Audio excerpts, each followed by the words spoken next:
also kind of, don't want to have standing water sitting around all the time. So I always just give it a little bit of bleach here and there. Okay, so I'm going to go ahead and dip into this one now. And I've got this screen right here. Remember what I said before about the first piece of paper not working properly? If you wet your screen first, the first sheet of paper will actually come out fine.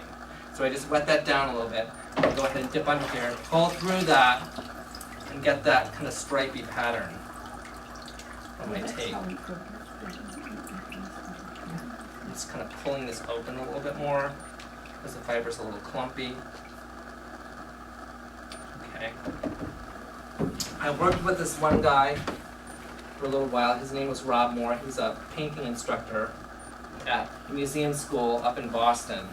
And he was meticulous about his paintings. And he wanted to have these little tiny edges on his paper fibers sticking out from like underneath of things. So we do all this layering of paper pulp, and he would have these like little tiny red edge sticking out from the edge of a piece of yellow or a piece of green. So the colors were very vibrant, really bright kind of colors.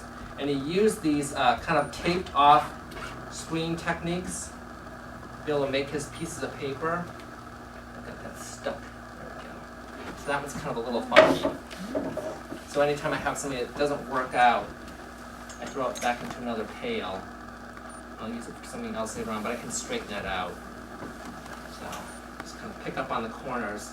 Because it's already starting to do that hydrogen bonding that I was talking about, I can just stretch it a little bit and get that to settle back out. Now I can go back over this again with the white fiber and put another layer of white on top of it. Let me go ahead and do this. Actually, you know what?